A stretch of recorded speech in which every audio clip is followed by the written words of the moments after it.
beautiful declining sunset about to really happen up here in the Berkshires on Otis Reservoir.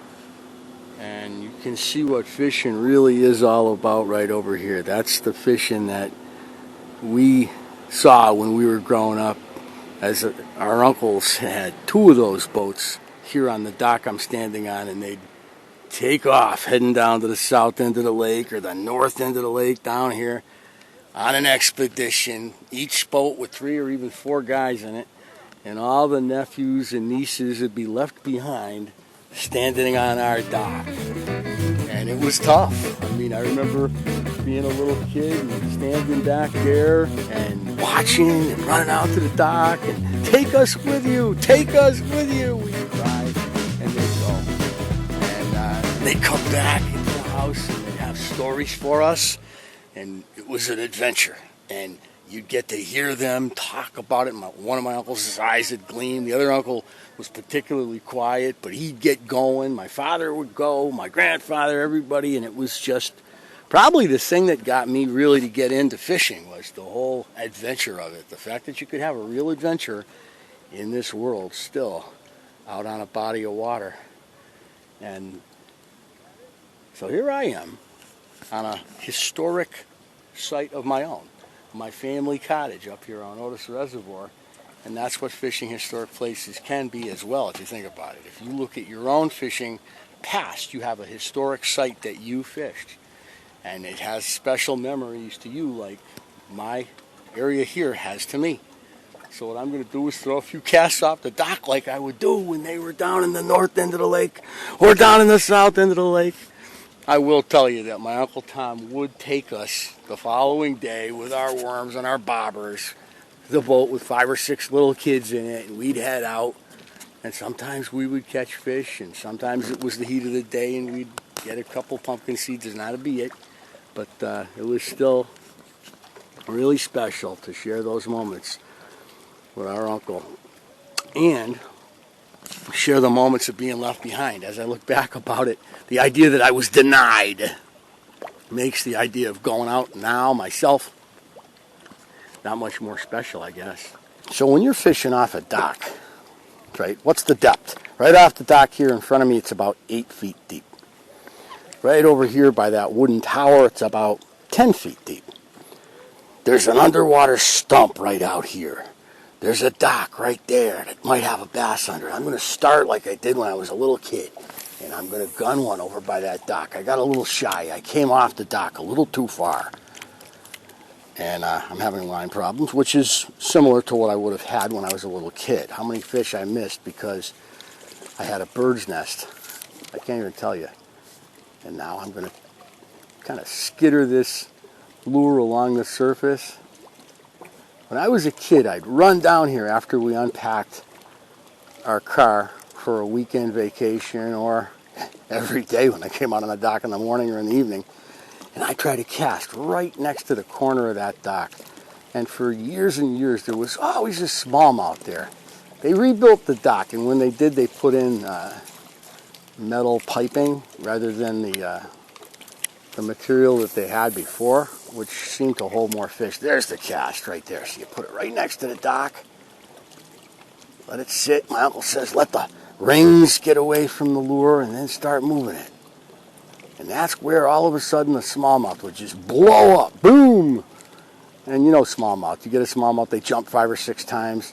And I would really try to catch him, even though it would be like a 3/4 pounder. Not a big one. But I really wanted to catch that fish. I find here at this reservoir, and in a lot of them actually, that smallmouth like it to just sit still. They either hit it right when it hits the water, or they want it to sit still. Now you can see these 2 people fishing right across over there in that little green boat, and they're hard to see. And then you notice Otis Reservoir's got power boats. And this guy's running nice and straight, and that's cool. But we had a couple close calls over where that boat is, because these boats come ripping along, and, you know, they're not paying attention. Or maybe they have bent their elbow too much. Who knows? But the point is, it can be dangerous. Okay, I'm coming over here. I'm going to do a little flick. There's a stump maybe 30 feet over there. I'm going to cast beyond the stump. One-handed flip. Hits the water. And I can't tell you how many times I brought my daughters down here. Oh, there we go. Oh, he missed it. Oh, I missed it. He hit that thing good. That was one of those smallmouths I talk about.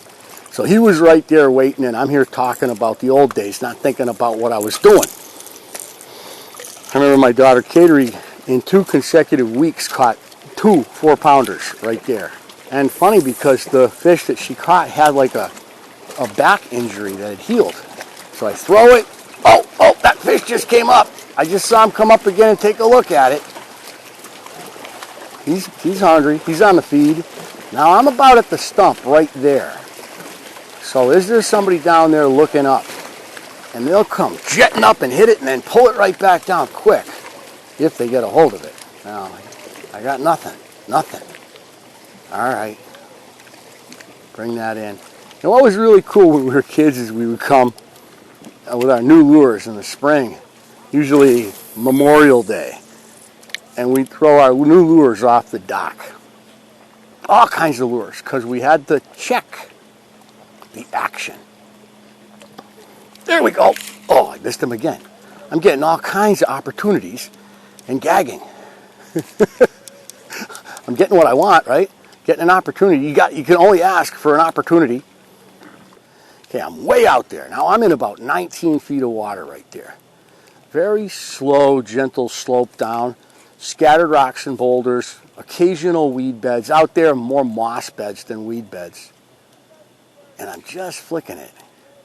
And I've had good luck in the middle of the summer on hot days, gunning it. Especially a hot day like this one that had a high sky, bright sun all day long.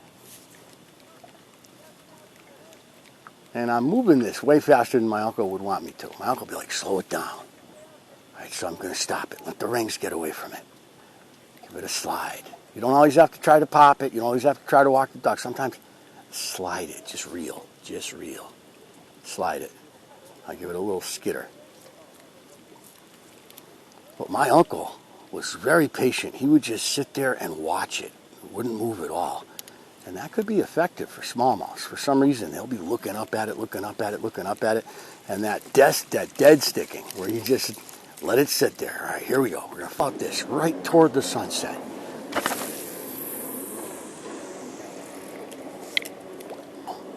That lands. I let it sit there. Give it just a little. Now it sits there.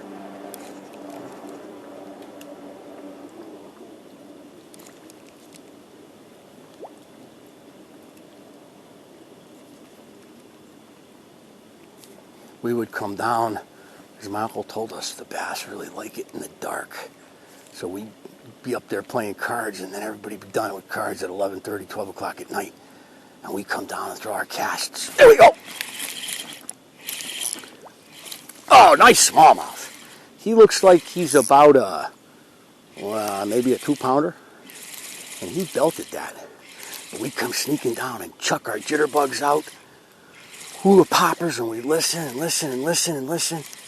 Oh no. Now when you're fishing from a dock, you've got to be careful, because unlike a boat, right, they can go under the dock, and then you're in trouble. Oh, look at this guy. He's crazy. Oh, he's crazy. Smallmouths have that lunge thing that they do when they get close.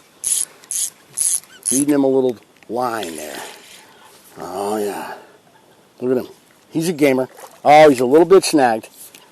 Yep, you can see him. Oh, never let them get close to the dock, because they'll go under the dock, and they'll saw you off. Oh, he snagged on the old gill. Not a bad fish. I got to try to grab him, and up on the dock we go. Smallmouth's got his mouth open. Grab that lip. See, you got him snagged right on the gill there. When he hit, he missed it and rolled. Well, it's okay. Comes right out. Lucky I caught this guy. But he's a nice looking little smallmouth. Got a belly on him and everything. Nice fight from this guy. And he wanted to be on camera here at our cottage in Otis Reservoir. And let's get him out. And that's what it's all about off the dock. You know, I got a fish off the dock. Fairly nice smallmouth. I'm pretty happy. Now I'm going over here. There's a rock under the water over there. I really like it. I've caught some big. There we go again. That one sucked it. He sucked it. See, on a day like today with a high sky, you can have really good action on the surface. This is something my uncle used to talk about. This is not as big, right? He's nowhere near as big. Bass Pro. Pull him up like that. Catch him. Smallmouth bass again. Otis has got great smallmouth in it. And that's what's the thing about Otis is it is a lake that has a bad reputation with the bass tournament guy. For some reason, and I can tell you why. They don't like the lake because they don't have enough room to park to have a really effective tournament.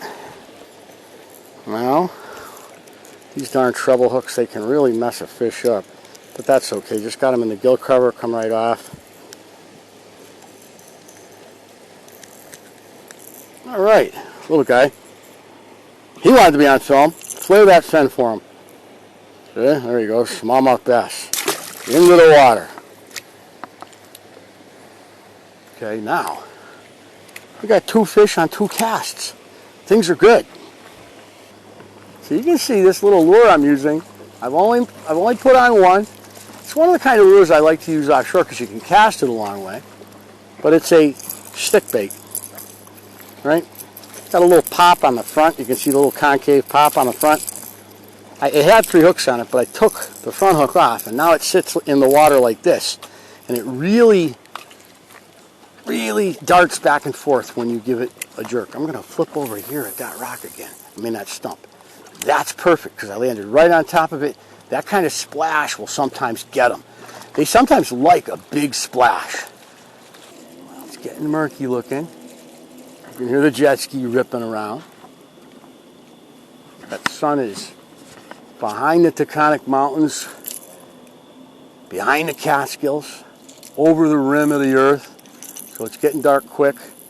We got some mosquitoes coming out.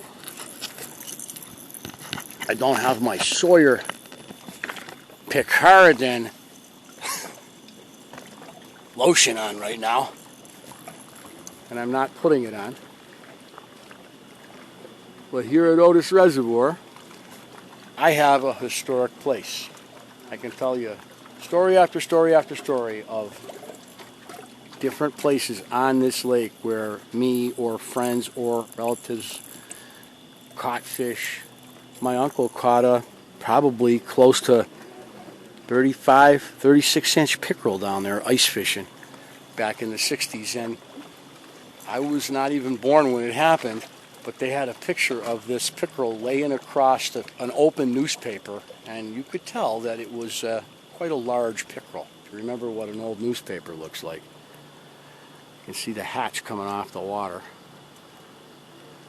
So you have a historic place that you fish that's historic to you and your family, to your experience. Don't think about all historic places having to connect with big history. Even though some of them do, they're still historic to you and your family. And by the way, like and subscribe.